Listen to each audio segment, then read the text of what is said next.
Hello. Please hit like button and subscribe my channel. Also press bell icon for future video notifications. Thanks.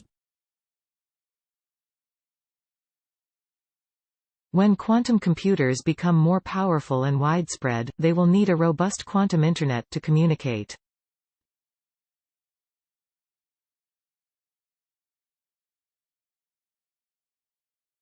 Purdue University engineers have addressed an issue barring the development of quantum networks that are big enough to reliably support more than a handful of users. The method, demonstrated in a paper published in Optica, could help lay the groundwork for when a large number of quantum computers, quantum sensors and other quantum technology are ready to go online and communicate with each other. The team deployed a programmable switch to adjust how much data goes to each user by selecting and redirecting wavelengths of light carrying the different data channels, making it possible to increase the number of users without adding to photon loss as the network gets bigger.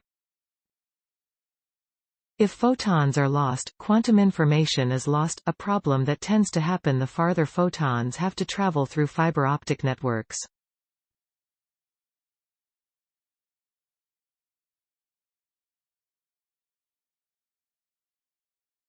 We show a way to do wavelength routing with just one piece of equipment, a wavelength selective switch, to, in principle, build a network of 12 to 20 users, maybe even more, said Andrew Weiner, Purdue Cyphers Family Distinguished Professor of Electrical and Computer Engineering. Previous approaches have required physically interchanging dozens of fixed optical filters tuned to individual wavelengths, which made the ability to adjust connections between users not practically viable and photon loss more likely. Instead of needing to add these filters each time that a new The wavelength selective switch also can be programmed to adjust bandwidth according to a user's needs, which has not been possible with fixed optical filters.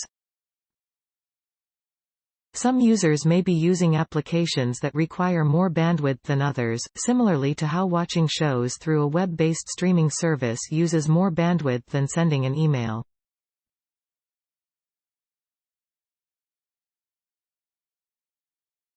For a quantum internet, forming connections between users and adjusting bandwidth means distributing entanglement, the ability of photons to maintain a fixed quantum mechanical relationship with one another no matter how far apart they may be to connect users in a network.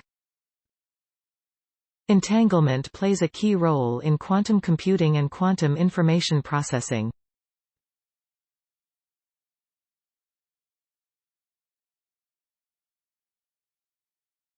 When people talk about a quantum internet, it's this idea of generating entanglement remotely between two different stations, such as between quantum computers, said Naveen Lingaraja, a Purdue Ph.D. student in electrical and computer engineering. Our method changes the rate at which entangled photons are shared between different users. These entangled photons might be used as a resource to entangle quantum computers or quantum sensors at the two different stations. Purdue researchers performed the study in collaboration with Joseph Lukens, a research scientist at Oak Ridge National Laboratory. The wavelength selective switch that the team deployed is based on similar technology used for adjusting bandwidth for today's classical communication.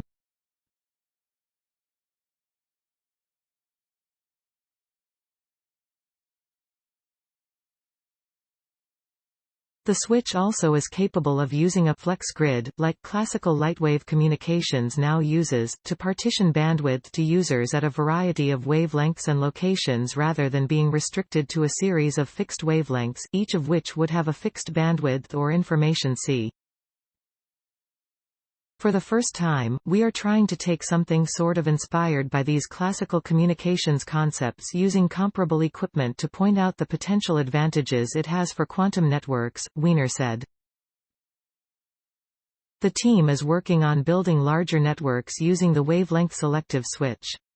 The work was funded by the U.S. Department of Energy, the National Science Foundation and Oak Ridge National Laboratory. Story source, materials provided by Purdue University. Original written by Kayla Wiles. Note, content may be edited for style and length. Please support my channel to grow by pressing subscribe button and the bell icon. We will notify you technological news. Thank you.